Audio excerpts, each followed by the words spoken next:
Hello, this is Craig Kennedy. Welcome to our third webinar in our summer webinar series.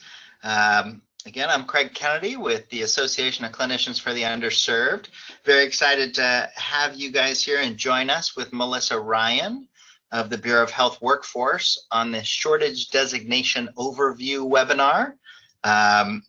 Melissa Ryan has been with us for quite some time. She's worked with us on a number of different topics, but this one is much like the other four in our webinar series, one of our most popular sessions at our conference each year. Last year it was the top four. That's why it's part of this webinar series. So we have our top scoring webinars, or top scoring sessions from our conference, part of our summer webinar series, and very excited that Melissa would join us for this one. So thank you all for joining us as well. I just want to go over a couple of quick things before we send it to Melissa to take it away. ACU is a national nonprofit focused on the recruitment and retention of clinicians in underserved areas. We do that through projects like our Star Center Workforce Project, our National Health Service Corps advocacy, and our training and resources for clinicians of all disciplines. So supporting the great work that's happening in the field is what our entire foundation is built on. And so if there's anything we can do to be more helpful going forward, please let us know. That's our entire purpose. We hope ACU can be a learning resource for folks and clinicians across the country that are providing care to underserved communities. And we strive to help you with your continuing education and get CMEs. This, by the way, is eligible for CMEs. So if you do want CMEs in the future, I think I've skipped a slide, sorry, Mariah. This webinar is eligible for 1 CME credit. So please email Mariah Blake, I'll send that up here. Oh, there you go. Mariah Blake, if you'd like CME credit for this session. We have applied for CME through AAFP, so we're pending approval on that, but we have sent it in. And so if you sit through our entire webinar series, you can get 4 CME credit hours. But please email Mariah Blake and we can reconfirm that you actually attended and you can get your CME. Sorry, now I'll go back one, Mariah, sorry. This webinar series is supported by the Centene Corporation, one of our proud sponsors of ACU. They do a lot of different work with us throughout the year. This is one in a series of things that they do with us, and we're very happy with our partnership with them. They have been supportive of our conferences, of our programming, and several other activities out in the field that ACU does. And so just wanted to recognize them as supporting this specific webinar series in addition to all the other things we do with them. So thank you very much, Centene. Sorry, now I'm back to the other one. I do want to say that one benefit of this is that we are recording it. But since you are on this webinar, you have the opportunity to ask questions of Melissa. So we can roll through the presentation. However, please do ask questions at any time. Go ahead and type them in the box on the right-hand side. You could type it in questions. You could type it in the chat box. You type it however you want. We'll find it and we'll get those questions to Melissa at the end. So at any time, please feel free to type in a question over on the right-hand side in the chat box or the question section, or email us, or however you want to do it. We'll get those questions asked. If you're watching the recording later, you do not get that opportunity. Only you folks that joined us for this webinar live will be able to ask questions. So that's a benefit. So thank you very much. And so please do ask questions. That's what makes webinars interesting and fun, and not just watching a video on your television screen or on your computer screen. So stick around to the end. This is a great presentation, very informative. I've heard it a couple times and I learned something every single time. There is an evaluation form at the end that says, how'd you like this webinar? Did you learn a lot? And stuff like that. But it also gives you an opportunity to say, what other things should ACU be working on? What other webinars would you like to see? What types of topics you'd like to come up? So please fill that out as well. So please do stick around at the end and engage in this webinar. That's the whole purpose of it, of being part of it. So very much appreciate it. So now I'm going to turn it over to Melissa for the presentation. Like I said, she is a good friend of ACU for a long time, is deeply embedded in the operations of our founding mission, which was the National Health Service Corps. But even beyond that, the operations director at the Shortage Designation branch within the Bureau of Health Workforce impacts literally dozens of other programs. And so it's really critical to the delivery of care across the country. And so every time I see this, see her presenting, I jump at the chance because I know how important it is to our country. Like I tell people, the Association of Clinicians for the Underserved is about getting more clinicians and less underserved. The whole definition of underserved and shortage comes out of their space. So where there's a shortage, we know that because of the work of Melissa Ryan and her team. So we greatly, greatly appreciate their work and their commitment to really addressing healthcare shortages across the country. So without further ado, I'll turn it over to Melissa and let her go through her presentation. But again, ask questions so that we can engage with her throughout the process. Melissa, thank you very much for being here. Thank you, Craig, for the very kind introduction. And I do always enjoy having the opportunity to tell people about what we do, because it is, as you said, very important for trying to identify the areas of the country that are underserved and helping us target resources to them. So I'll go ahead and get started. Just sort of broadly, we sit, the Bureau of Health Workforce that I work in is within the Health Resources and Services Administration. We're an agency under the U.S. Department of Health and Human Services. And HERSA, as we call it supports through more than 90 programs. It really, to focus on providing health care for people who are geographically isolated, economically or medically challenged and underserved. So we do this through grants and cooperative agreements. We have over 3,000 awardees, including community and faith-based organizations, colleges and universities, hospitals, state, local, and tribal governments, as well as other private entities. And every year, HERSA programs serve tens of millions of people, including people with HIV, pregnant women, mothers and their families, and those who are otherwise unable to access quality health care for whatever reason. So it really is an amazing mission that we have that everyone who works here is very much dedicated to. And so that's just a little bit of context for HERSA. Today's discussion topics that we're going to go over is we're going to kind of go over our key concepts for shortage designation. For some of you, it might be a refresher. For others, it might be just sort of the introduction to the key concepts. But really talk about the programs that use them, the types, the criteria, how we score them, and then talk a little bit more about our state primary care offices and our projects to modernize our shortage designations. And Craig really spoke eloquently about what we do at the federal level, but we couldn't do what we do at the federal level without our state primary care offices helping us every step of the way. So they're very important. But we'll go ahead with the refresher on the key concepts. So really, shortage designation, the purpose, as we've sort of alluded to, is to target the key resources. We have limited resources in the federal government, and we want to make sure that we are sending them to the highest need areas of the country. And so this is what HRSAs and some of our other designations, the medically underserved area, medically underserved population designations do. This list of programs you see that use some of our different types of designations is by no means exhaustive, but these are some of the big ones. The National Health Service Corps, the Health Center Program, the J-1 Visa Waiver Programs, the Rural Health Clinic Programs, and the CMS's incentive payments to physicians. So these are all some of the big and most well-known programs that use our designations.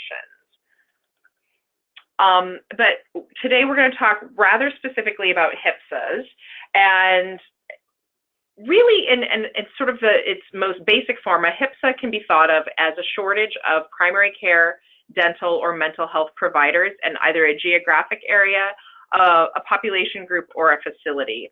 And to dive down a little bit deeper into that, when we're talking about a geographic area, when we're looking at a geographic area to do a HRSA, we are looking at all of the population within a geographic area and all of the providers in that geographic area, and kind of looking to see, is there a shortage just of providers in general to serve the entire population, generally speaking. The population designations are a little bit different. They're still tied to geography, which is something that confuses a lot of people. They're not a geographic designation. They're still tied to a geographic area, though, because of how we use them to target resources. But we're not looking at the entire population of the geographic area. We're looking at a subset of the population. Perhaps it's the Medicaid eligible population, or a migrant farm worker population. And then we're actually looking at that population and also only the providers who serve that population as well. But then we also have a number of different facilities that can be designated, and we'll get into the facilities in more detail. Some of those facilities have to apply for designation, some of them do not, and we'll talk more about that later. But for those designations that have to be applied for, which are the geographic designations, the population designations, and some of the facilities, but specifically for the geographic and population designations, there are three things, criteria that must be met for designation. First, it has to be defined. You have to have a defined rational service area for the delivery of healthcare services. You have to have a certain population to provider ratio, and you also have to show that other health professionals nearby are excessively distant, overutilized, or somehow inaccessible. And so we'll dive a little bit more deeply into these. So a rational service area is identified by our state primary care offices. And they identify these areas that are, generally speaking, the area in which most residents could or should or do seek and obtain most of their healthcare services. So it could be, a rational service area could be a whole county. If you're in an area that has multiple small counties with a very close sort of population centers, it could be a multiple county designation. We have sub-county designations that can be based off of census tracts or groups of census tracts, or civil divisions. And then for mental health, we also have catchment areas as well, which are a little bit different. But some of the very general criteria, you can't have rational service areas for primary care overlap with other rational service areas for primary care. They have to be kind of finite. Can't be smaller than a census tract. And you're not allowed to have donut holes. You can't carve out interior portions. Everything has to be sort of contiguous altogether. And so for the population of provider to provider ratios, for primary care in mental health and dental, it's best to actually start by defining who's actually counted. And this is in accordance with our regulation. For primary care, we are counting actual physicians, so we do not count NPs and PAs, but physicians in family practice, internal medicine, pediatrics, and OBGYNs, and general practitioners. And then for dental health, we do take we look at dentists, but it does take into account dental auxiliaries in for example, dental hygienists into this calculation of how much of a sort of a full-time equivalent a dentist is, depending on how many hygienists work with that dentist. And then for mental health, it's a little bit unique. We have all designations count psychiatrists, but there are some designations, most designations, in fact, for mental health that count psychiatrists only. But there's also, our regulations allow for other providers, such as the clinical psychologists, clinical social workers, psychiatric nurse specialists, and marriage and family therapists to be counted. However, it is up to the state primary care office which providers they count. And as I alluded to before, most are counting only the psychiatrists because they are allowed to do that through our regulations. And we do, as the note says, we do exclude providers that are solely engaged in administration or research or other training activities and not actually providing clinical services. So This slide basically tells you that there are a number of different population to provider ratios, depending on whether you're talking about a geographic, a population, or a facility, and whether we're looking at primary care, dental, or mental health. So this gives you an idea. I'm not going to go through all of it, but this just tells you for each one of these, what is the population to provider ratio that you have to meet in order to be designated as a health professional shortage area. And then, as we mentioned before, for our contiguous areas, we have to show that, you know, in addition to having a rational service area and a certain population to provider ratio, that the providers in surrounding areas are not able to actually provide services to the rational service area that's been proposed. So there are criteria in our regulation for what is considered overutilized, excessively distant. Are there economic barriers, such as obviously someone could, if you're doing a Medicaid eligible population, for example, and a provider does not accept Medicaid, that would be a barrier. So, so we look at all of these things in order to determine whether or not an application actually meets the criteria for designation. And those are for the geographic and population designations. For our facility HRSA designations, those facilities that have to apply for designation. So federal, medium or maximum security federal and state correctional institutions may apply, and you see the criteria there. State and county mental hospitals are able to apply as well.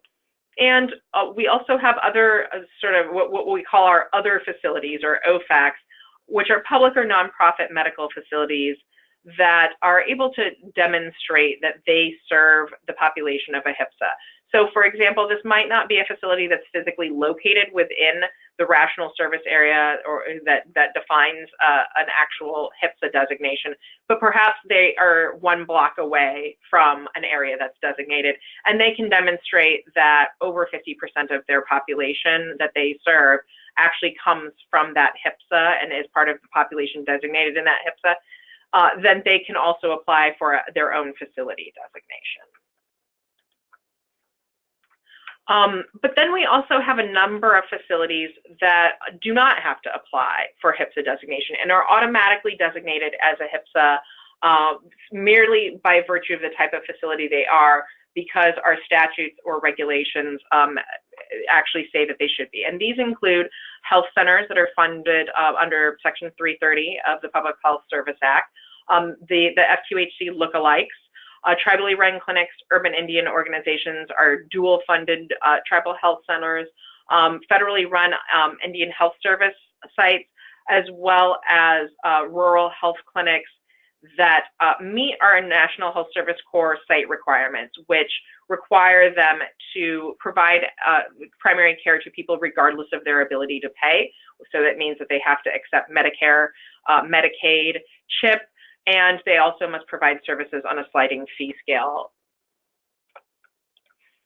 So some of the differences between our auto HRSAs and all those HRSAs that have to be applied for, at least right now, all the HRSAs that have to be applied for, we actually have our designation applications and scoring. It's all done online. And you know, because they're applying, essentially we ask, they put in an application, so we look at that application to make sure that it's actually designatable, and that it meets the requirements. And then if we determine that it is, then we actually give it a score. Scores for HRSAs range from 0 to 25 for primary care and mental health. They go from 0 to 26 for dental. All HRSAs, not just those, are required to be reviewed and updated as necessary annually. And because these HRSAs actually have to meet certain criteria in order for them to achieve, to be designated, it's pretty rare, almost impossible, that they're going to end up with a score of 0 for their HRSA score. And HRSA scores, those zeros are either indicative of, actually, let me rephrase it. The higher the HRSA score is indicative, in theory, of higher need. So it's pretty rare that these ones that have to meet criteria are going to get scores of 0. For our automatically designated facility HRSAs, right now, We do not have the capability to score them through our online system that we use for our designation applications and scoring for all of our other HRSAs. We are working on that, and I'll touch on that a little bit later. But because these are automatically designated, there's no actual application process required for them to be designated. So they simply are designated by virtue of the type of facility they are.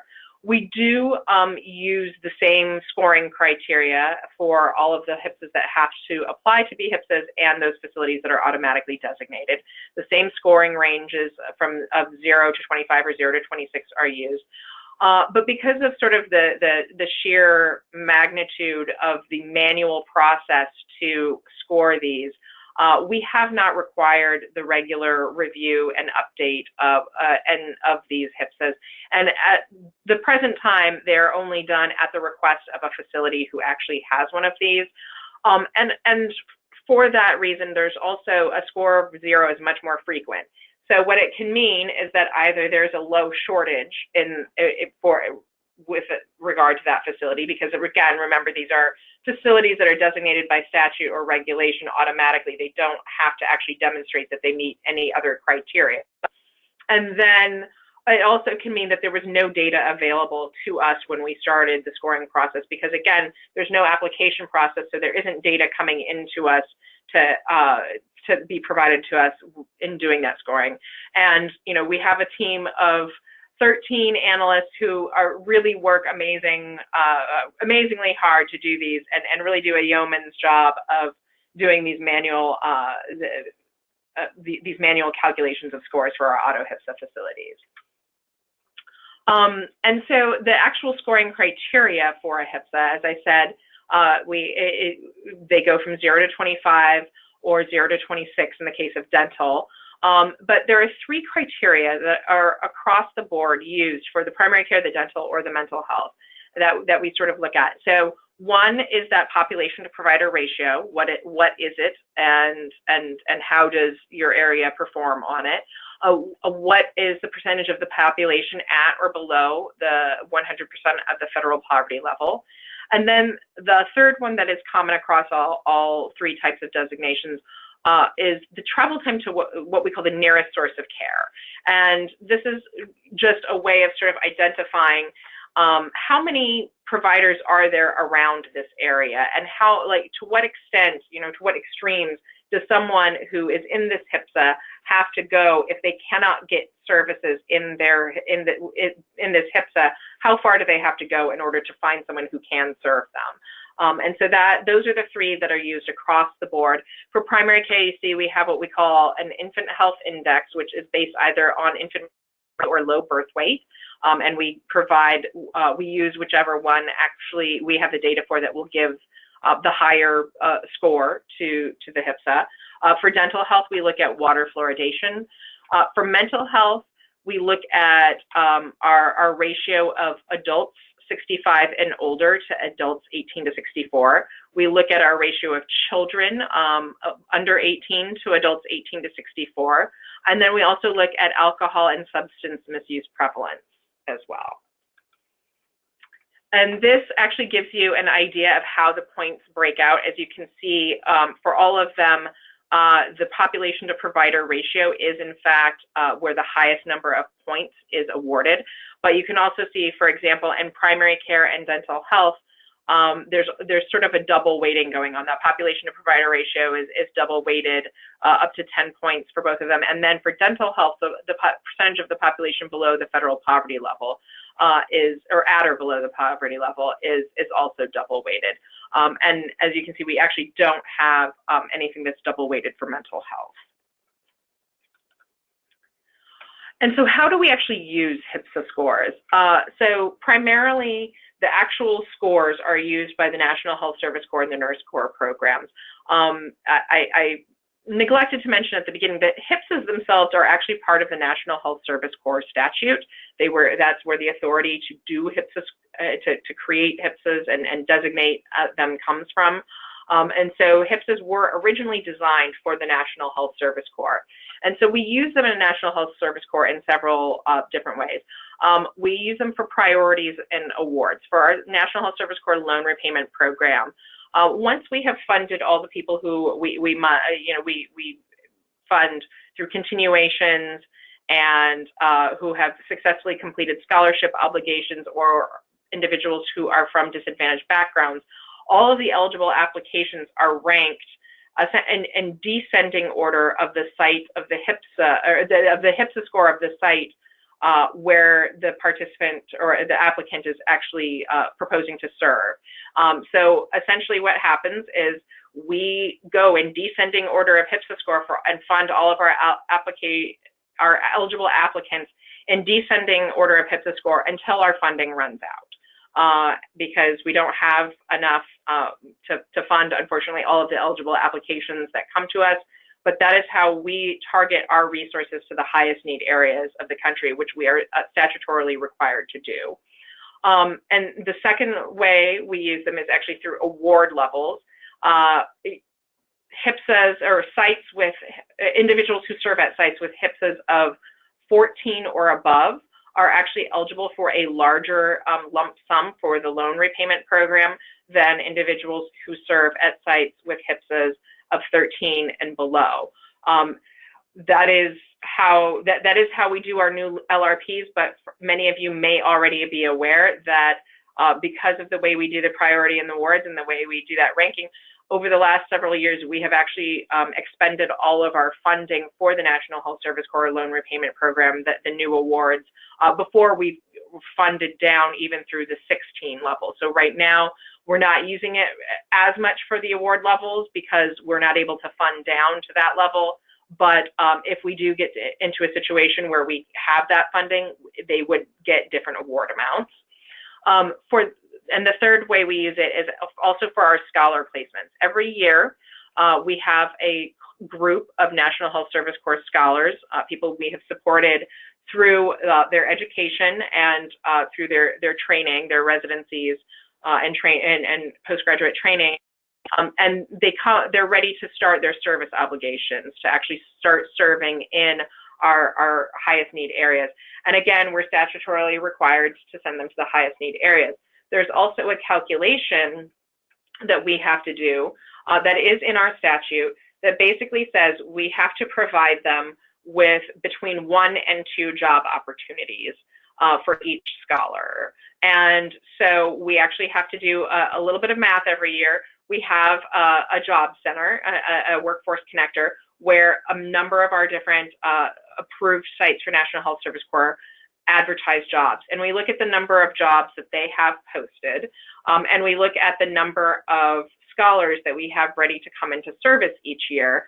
And we have to do the math of how many jobs there are, how many scholars there are, how do we get at least 2 opportunities or up to 2 opportunities for at least 1 and no more than 2, but we try to get as close to 2 as possible for each scholar, and then do the math of, based on what opportunities are out there, how low of a HRSA score does that take us down to in terms of the sites that are advertising positions at this point in time. And so every year we publish a Federal Register notice after we've done that math to say, our scholars coming into service this year have to serve at a site with this HRSA score, at least a score of this much or above.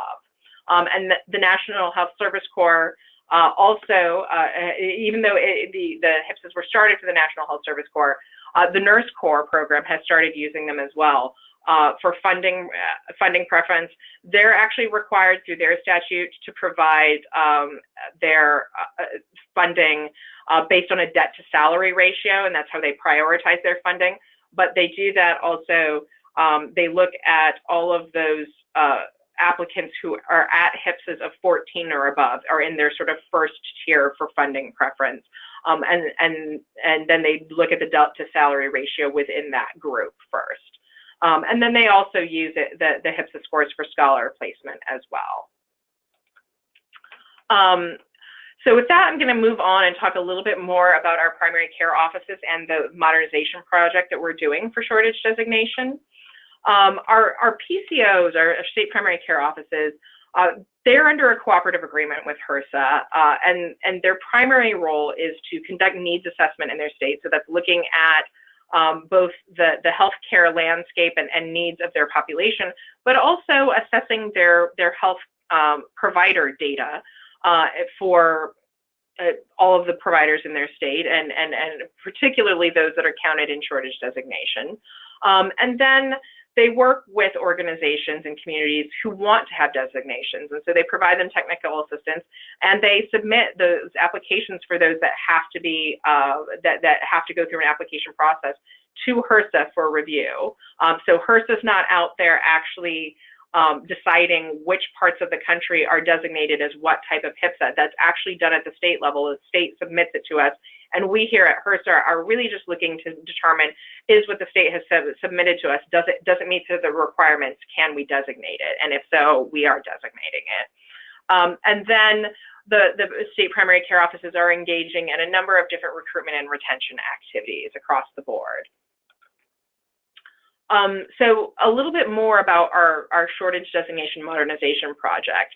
I mentioned that we have an online system for our geographic and population designations, as well as those facilities that have to apply for their designations. But we don't for our auto HIPSAs. And that system that we're currently using right now is an outgrowth, as a result of the, part of this shortage designation modernization project that we started in 2013, really looking at the landscape and our processes and trying to make sure that it was more efficient, more modern, and also ensuring that it was as consistent as possible for all states and territories. So to that end, we created that system. It's called the Shortage Designation Management System, or SDMS, where there's submissions.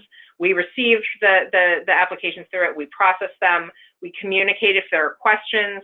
And then in the end, if they are eligible for designation, we actually designate them and score them through this system. It is, as I said, it's an online tool used by the state PCOs and HERSA to manage the designation. We use standard data sets to calculate these. That was one of the things that we really looked at in terms of the efficiency, and it didn't make sense to force our PCOs to have to source data for every single application they were going to do if we could just put it into the system and have it automatically appear for them. And so we use standard data sets from CMS, from Census and Census's American Community Surveys, and from CDC. And it's all based on the regulations because our methodologies for designation, much of it is actually spelled out in our regulations. And so some of the data sources that we use, we have the National Provider Identifier that we use as the baseline for our provider data, and I'll talk a little bit more about that because we don't take it just sort of immediately out of NPI and use it exactly like that. We do ask our PCOs to provide some supplemental information, but I'll talk about that in a few minutes. For our health data, we use CDC data for low birth weight and infant mortality. For our population data, that's where, and demographic data, that is where what we pull out of Census and Census Bureau's ACS as well. We use industry data, so we use ESRI data for travel times and travel networks. And if you don't know if you've never heard of ESRI or don't know exactly what it is, that's essentially the technology that powers your Google Maps, your MapQuest, all of those with actual, real, sort of travel time and distance, and really calculating how far you can go, in a certain given time based on the type of road and the speed limit and all of that. And then the state data. So there are lots of things, data points that we still do rely on our state primary care offices to provide us, because not everything, there's not a standard data set for everything that we need for shortage designation, particularly not at sort of the level sometimes that we need it for. So for example, for that NPI data that we use from CMS, it only comes with one address. So we, for a provider, and it doesn't tell us how many hours of clinical care they're actually doing in a certain area, or what types of populations they're serving. Are they taking Medicaid? Are they doing sliding fee scale? So we ask our state primary care offices to add in additional practice locations if someone practices in more than one place, how many hours they're in each of those places, and what populations they're serving. We also need, for example, for sometimes for the Medicaid eligible populations, the homeless populations, or migrant farm worker populations, if we're doing a population designation specific to those populations, we ask for that data from the state primary care offices. We also ask for alcohol and substance use and the fluoridation rates, not because there aren't some standard data sets left, but just because of the way our regulations are written. We don't have standard data sets at the national level that get to the sensitivity and specificity we need for shortage designation purposes. And so just in general, to reiterate, some of the shortage designation modernization project goals is to have, make sure that our processes and are standardized, our data sources are defensible, that data is pre-populated to the extent that we have for our primary care offices, so that we have that they don't have to spend time sourcing data. It's making sure that we get to a point where all of our processes are automated, or not automated, but at least online, so that there isn't a paper process or steps outside of the process. The manual process that we're doing with our auto HRSAs, we're currently in the phase where we're trying to build the auto HRSA process into the system so that we don't have to continue with the manual process that is very time consuming for all concerned. And we want to make sure that our business rules are consistent, and that we have a system like consistently verifying and enforcing those rules. And really, with the entire goal of making shortage designation more transparent, more accountable, more efficient, and really decreasing our data collection burden on the PCOs. So to this end, we've created the system. Our geographic population and those facility designations that have to be applied for are already in the system. And to do all of that, we have engaged a number of stakeholders. This is by no means an exhaustive list of all the stakeholder engagement we've done, but we've worked with our state primary care offices, the primary care associations in states. We have a policy working group. We have a change control board that monitors and determines what we're going to change and prioritizes changes within the existing system. We have what we call a provider management working group, which is a group of our primary care offices and our project officers who get together to talk about how we should handle the provider data and the that sort of supplements that they give to the provider data. And then we also have had an auto HRSA working group, and that was a group that got together to identify what were the standard data sets, given the scoring criteria that we have, what were the standard data sets that we would use to help automate as much of that auto HRSA scoring process as possible, so that, as soon as we have notification that a particular entity is eligible for an auto HRSA, that we could literally automatically generate a score for them without having to go and look and source data and have our project officers, calculating and hunting and searching for data, and then calculating it on Excel spreadsheets, put it into a system where the system can just do it automatically. And really increase the efficiency and accuracy and sort of level the playing field on that front as well. And so last year, one thing that we also did as part of our modernization project, last year, since we had all of our, have all of our geographic population and facility designations that have to be applied for in the system, we actually did a national update, because there is a requirement to update, review at least annually and update as necessary. We had given our state primary care offices a little bit of time to put several years actually to help us stand up the system by entering provider data and doing the searches and putting in, going through and updating the designations that they wanted to update as well. But we, as of last November, updated all of those designations that hadn't been updated within a certain time frame already by the PCOs applying, and just based on the data in the system, we updated them to make sure to take the burden off the PCOs. The PCOs used to have to submit an individual application for every single solitary designation that they had in order to update them. And if they didn't get submit an updated application within a certain time period, we would automatically propose those designations for withdrawal. And so in order to sort of take that burden, not just of the data collection, but also of having to actually create these updated applications, we created the system so that that we can automatically update all of these designations across the board without the PCOs having to submit individual applications. And so we did that last November. We had we provided impact analyses starting in January of 2017 to the state primary care offices saying this is what it would look like if we updated today to help them prioritize their work in terms of what areas they needed to work on their provider data and update data in order for them to get the most accurate results for their designations. And so we had, through that update, all those that went through the update, we had about over 1,600 whose scores actually increased based on the update to that. We had a little over 1,500 whose scores decreased. We had, surprisingly, a large number, almost 600, whose scores remained the same, but the data was at least updated with current demographic data, current provider data, and you know, all of the current data attached to it.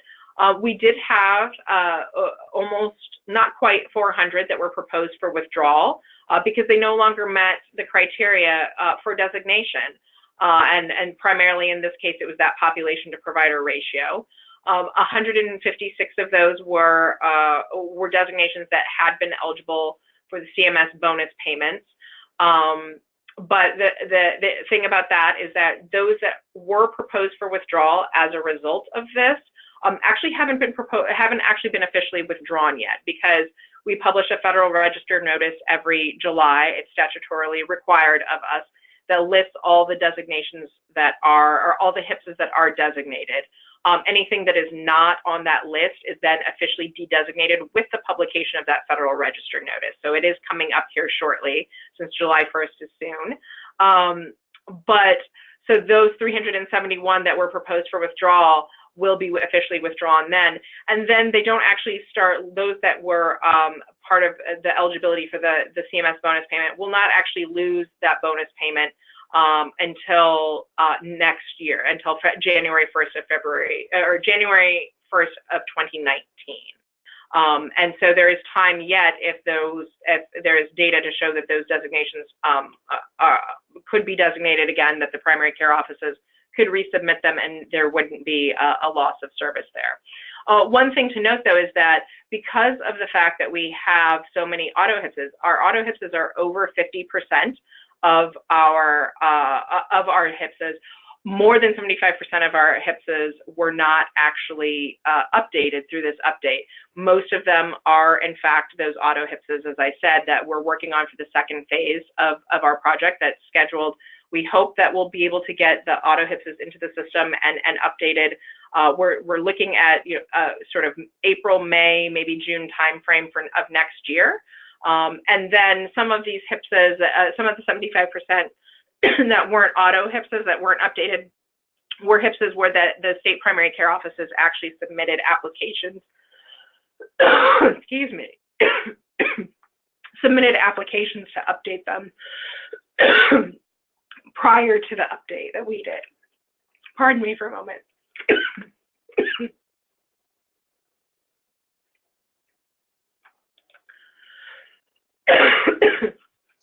Excuse me. With that, I'm actually going to turn it over to Craig and anyone else who has questions. All right, thank you, Melissa. Sorry, I hope you got some water there. And, I know what it's like to suddenly get a frog in the throat there, so apologize for that. And thank you. I'm back. I'm okay. Sorry. Okay, all right. You're alive. You're alive. Okay, we got 14 more slides then. No, I'm just joking. Yeah. Yeah. No. Yeah. Thank you. I thought that was a terrific presentation. If you want to hear more, I just want to be clear. Melissa is presenting with her colleague Elisa Gladstone at our conference at the end of the month, or at the end of next month, here in Washington, D.C., where they'll go over some more of the details about the impact analysis. And there may be more information on the impact on auto facility HRSAs, in particular FQHCs, and the rural health clinics. She mentioned IHS and what have you. But Melissa, I have 14 questions. 14 of them are from me, so I'm going to start with a couple of these. Just to reconfirm, I'm going to work my way backward from your presentation. I just want folks to know on the phone, looking at the attendee list, the impact and now the impact you showed, that slide. If you can, I go back. Can I? Do I? Yeah, sure. I can go back. That's 75%. Once again, not FQHCs today, but they're coming, right? That's going to be part of the process in the future. Not today. Not these statistics increased or decreased. Those scores haven't changed yet, right? That is correct. Okay. Again, I'm working my way backward. I want folks on the phone to understand a lot of people have heard of PCAs in the health center world. A lot of folks have heard of the PCOs in the shortage designation world, but those are different. PCAs and PCOs, where can they get lists of the PCO in their state, their contact information for the PCO? How can folks get a hold of the people that are doing this on the ground? So actually on our website, the HERSA's Bureau of Health Workforce, if you go to HERSA, just www.hersa.gov, you can click on Health Workforce, and if you go to shortage, the shortage designation under Health Workforce, there is the opportunity, there's links to the information for contact information for all of our 54 state and territorial primary care offices. And those are the critical people in this process, as you mentioned a couple of times. So if folks have questions, they can email you, like they can find out from this presentation how to get a hold of you. But in reality, the on-the-ground impact is really through those PCOs, right? That is absolutely correct. So okay. I'm looking at the website right now. If you just go to hersa.gov, there is how you click on Health Workforce, and again, shortage designation.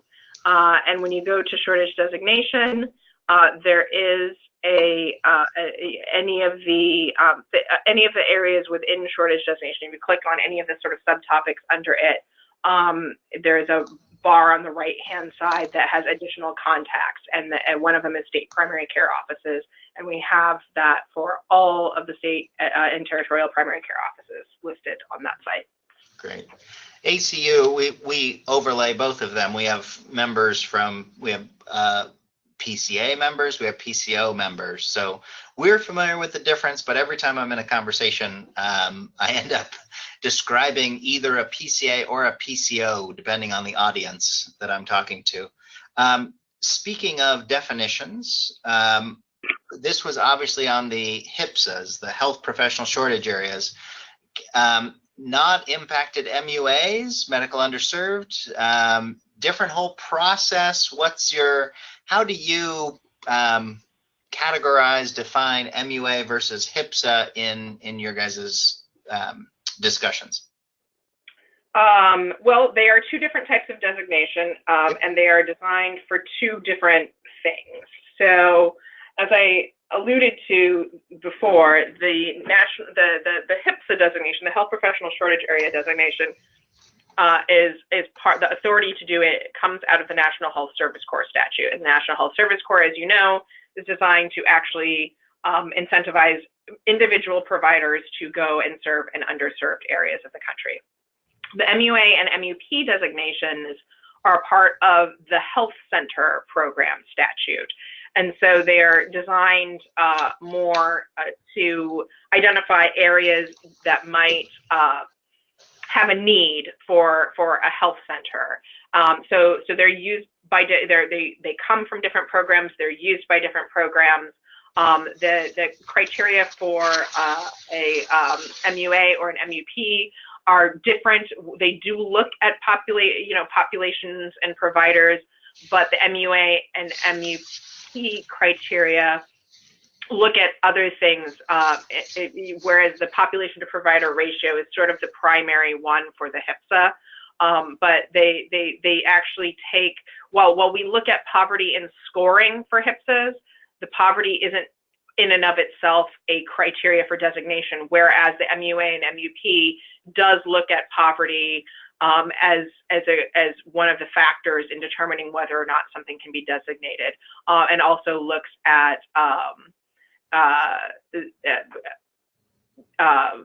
the demographics of the population as well as health indicators as part of again, that criteria to be designated, but not just the scoring.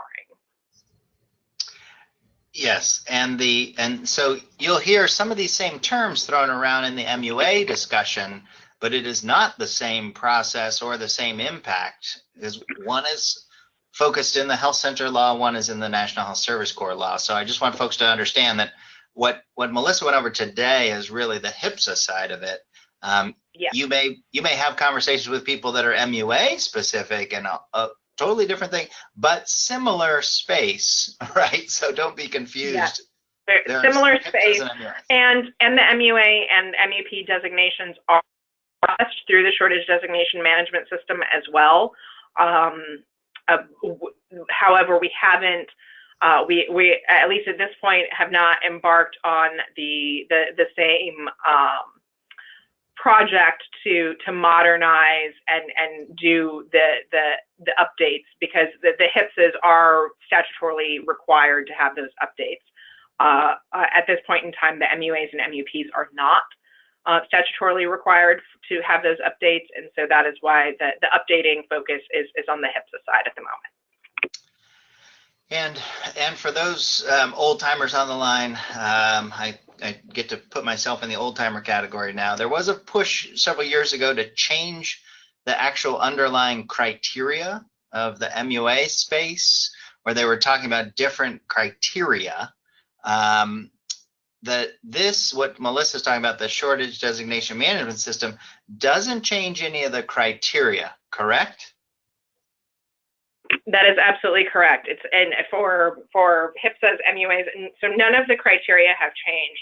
What we're changing is our system and trying to make our system as standardized as possible, so that that things are evenly applied, that there is a level playing field, and that we are really able to, if the time does come when there is movement to change the criteria, we will be better placed to do that through automated systems that can do it quickly, easily, efficiently, transparently, and auditably as well.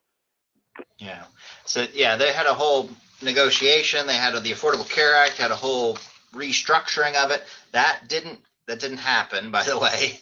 It didn't get implemented, but that is not this. This is the structure of it, not the actual criteria used. So for folks out there listening, very different systems. This is HRSA specific, what she's talking about with an SDMS going forward. You also jumped over, and I just want to jump back. You didn't jump over it. You said it, but you used a term that I think folks sometimes want to know more about. The OHFACs, the other facilities. You mentioned it real quick. I can go back to the slides here. It's there. You have the facilities, and then you have the auto facilities.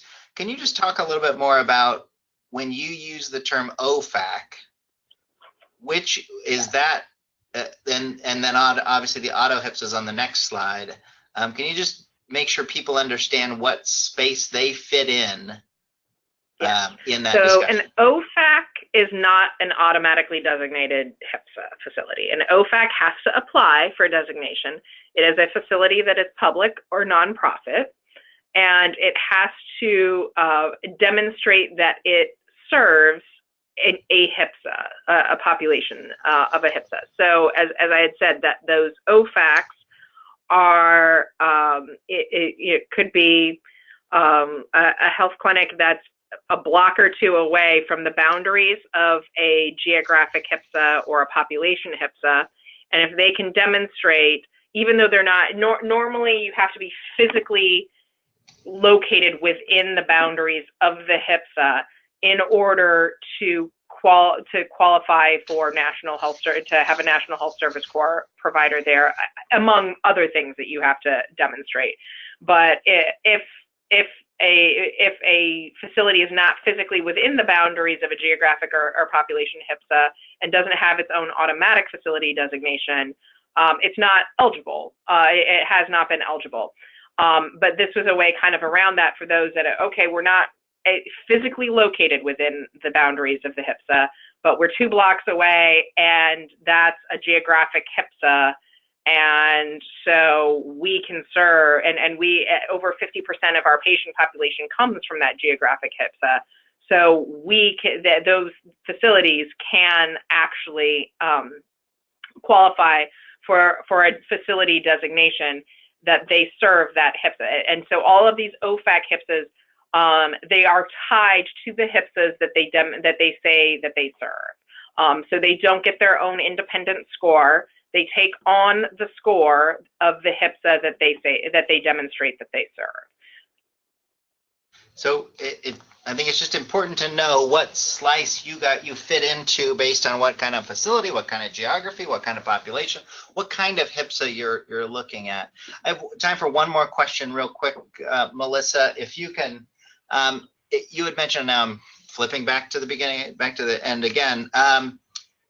The auto HRSAs, the auto facility HRSAs, you had mentioned that they weren't in this first rollout, but can you just give a like gross dates of you're looking at auto facilities, first impact analysis, when they're going to be finished, just a quick roll through of that while we have a second. Yes, thank you for prompting me on that. I did forget when those impact analyses are going to come out. So we're hoping to have our first impact analysis for the auto HRSA update by the end of the summer.